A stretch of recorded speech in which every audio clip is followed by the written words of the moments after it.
ಕಾಲಘಟ್ಟದಲ್ಲಿ ಜೀರ್ಣೋದ್ಧಾರಗೊಂಡಂತಹ ದೇವಾಲಯಗಳು. ಪ್ರಮುಖವಾಗಿ ಆ ಕಾಲಘಟ್ಟದಲ್ಲಿ ಧಾರ್ಮಿಕ ವಿಚಾರವಾಗಿ ಯಾವುದೇ ಕೋಮು ಗಲಭೆ ನಡೆದಿಲ್ಲ ಅನ್ನುವಂಥದ್ದು ಇತಿಹಾಸ ಪುಟಗಳಿಂದ ನಾವು ಅರ್ಥ ಮಾಡ್ಕೊಳ್ಬೇಕಾಗಿದೆ. ಆ ಕಾಲಘಟ್ಟದಲ್ಲಿ ಹಿಂದೂ ಮುಸ್ಲಿಂ ಎನ್ನುವಂತಹ ಕಾರಣಗಳಿಂದ ಯಾವುದೇ ರೀತಿಯಾದಂತಹ ಕೋಮು ಗಲಭೆ ಆಗಿದ್ದಕ್ಕೆ ಯಾವುದೇ ರೀತಿಯಾದಂತಹ ಸಾಕ್ಷಿ ಆಧಾರಗಳಿಲ್ಲ. ಕಾರಣ ಆ ಕಾಲಘಟ್ಟದಲ್ಲಿ ಬಿಜೆಪಿ ಅಥವಾ ಸಂಘ ಪರಿವಾರ ಅಥವಾ ವಾಟ್ಸಪ್ ಯೂನಿವರ್ಸಿಟಿಯ ಫೇಕ್ ಮಾಫಿಯಾ ಇರಲಿಲ್ಲ ಅನ್ನುವಂಥದ್ದು ಸತ್ಯ.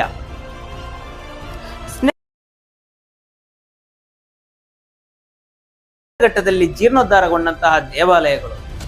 ಪ್ರಮುಖವಾಗಿ ಆ ಕಾಲಘಟ್ಟದಲ್ಲಿ ಧಾರ್ಮಿಕ ವಿಚಾರವಾಗಿ ಯಾವುದೇ ಕೋಮು ಗಲಭೆ ನಡೆದಿಲ್ಲ ಅನ್ನುವಂಥದ್ದು ಇತಿಹಾಸ ಪುಟಗಳಿಂದ ನಾವು ಅರ್ಥ ಮಾಡ್ಕೊಳ್ಬೇಕಾಗಿದೆ.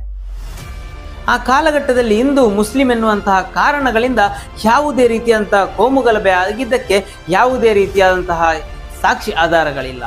ಕಾರಣ ಆ ಕಾಲಘಟ್ಟದಲ್ಲಿ ಬಿಜೆಪಿ ಅಥವಾ ಸಂಘ ಪರಿವಾರ ಅಥವಾ ವಾಟ್ಸಪ್ ಯೂನಿವರ್ಸಿಟಿಯ ಫೇಕ್ ಮಾಫಿಯಾ ಇರಲಿಲ್ಲ ಅನ್ನುವಂಥದ್ದು ಸತ್ಯ.